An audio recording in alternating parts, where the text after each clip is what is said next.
Pada akhir zaman, Tuhan sekali lagi berinkarnasi dan menampakkan diri untuk bekerja, serta menyatakan jutaan kebenaran. Tuhan yang Maha Kuasa adalah kedatangan kembali Tuhan Yesus, dan Dia melakukan pekerjaan penghakiman yang dimulai dari rumah Tuhan dengan menggunakan kebenaran. Lalu, pada akhir zaman ini, orang macam apa yang ingin Tuhan sempurnakan melalui pekerjaan penghakimannya di akhir zaman? Nubuat dalam Alkitab mengatakan, "Barang siapa memiliki telinga, hendaklah dia mendengarkan apa yang diucapkan Roh kepada gereja-gereja. Bagi ia yang menang, akan kuberi makan dari pohon kehidupan yang ada di tengah-tengah taman Firdaus Tuhan." Barang siapa memiliki telinga, hendaklah dia mendengarkan apa yang diucapkan Roh kepada gereja-gereja. Dia yang menang tidak akan terluka karena kematian kedua.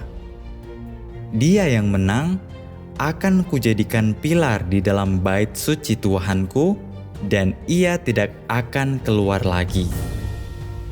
Bagi dia yang menang, akan kuperkenankan duduk denganku di singgasanaku, bahkan sebagaimana aku juga menang dan ditempatkan dengan Bapa-Ku di singgasananya.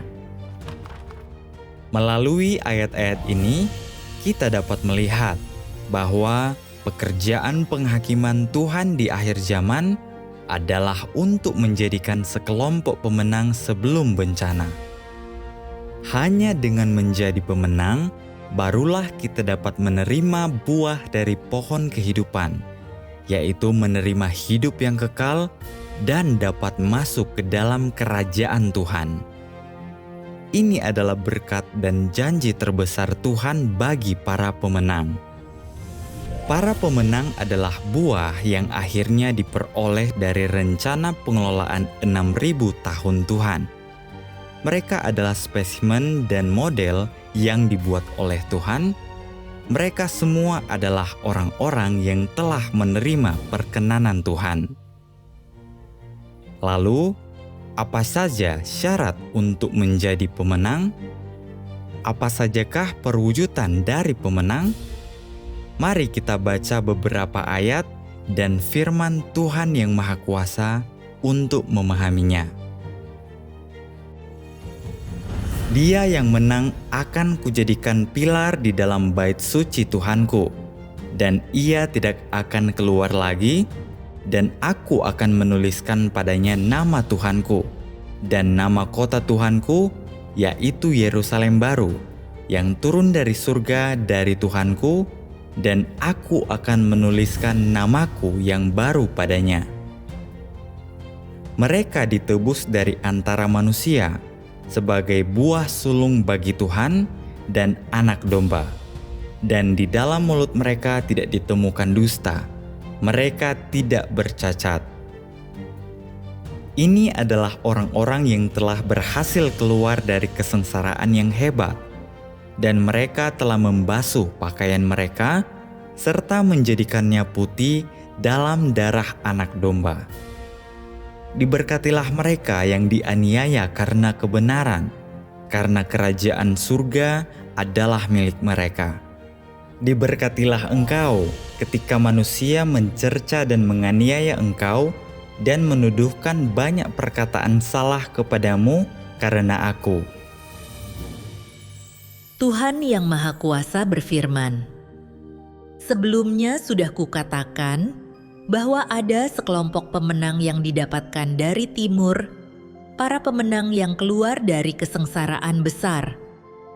Apa yang dimaksud dengan perkataan ini?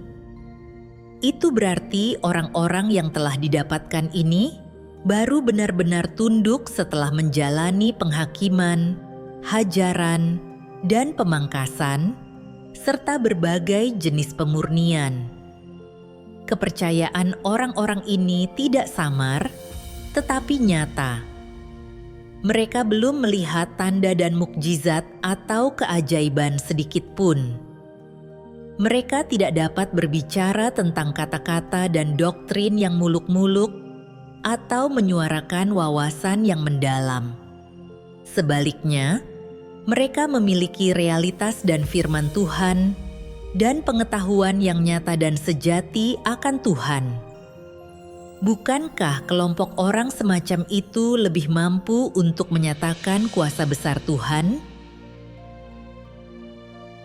Mereka yang Tuhan sebut para pemenang adalah mereka yang tetap teguh dalam kesaksian mereka dan mempertahankan keyakinan mereka dari semula dan pengabdian mereka kepada Tuhan ketika berada di bawah pengaruh iblis dan dikepung oleh iblis, yaitu saat mereka mendapati diri mereka berada di tengah kekuatan kegelapan. Jika engkau tetap mampu menjaga hati yang murni di hadapan Tuhan dan mempertahankan kasih yang tulus kepada Tuhan apapun yang terjadi, engkau tetap teguh dalam kesaksianmu di hadapan Tuhan, dan inilah yang Tuhan maksudkan sebagai pemenang. Melalui ayat-ayat Alkitab dan firman Tuhan, kita dapat memahami syarat-syarat untuk menjadi pemenang. Pertama, pemenang adalah mereka yang keluar dari kesusahan besar. Tidak peduli penganiayaan, penderitaan, atau ujian apapun yang mereka alami, mereka dapat tetap bertahan membaca firman Tuhan, memenuhi tugas sebagai makhluk ciptaan tanpa keluhan, dapat taat kepada Tuhan sampai mati, memberikan kesaksian yang indah dan bergema bagi Tuhan, dan mengikuti Tuhan sampai akhir. Kedua, pemenang harus menerima nama baru Tuhan. Ketiga, kemanapun anak domba pergi, para pemenang mengikutinya, mengikuti pekerjaan Roh Kudus, menerima firman baru dan pekerjaan baru Tuhan. Keempat, pemenang dapat melihat kebohongan iblis dan mampu mengenali kebohongan iblis.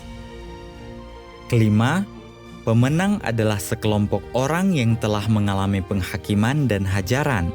Watak rusak mereka telah mengalami penyucian dan telah menghasilkan kesaksian pengalaman yang nyata.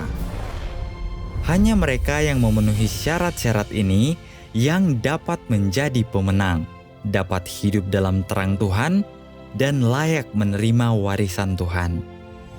Hanya dengan menyambut kedatangan Tuhan kembali sebelum bencana, barulah kita dapat dijadikan pemenang.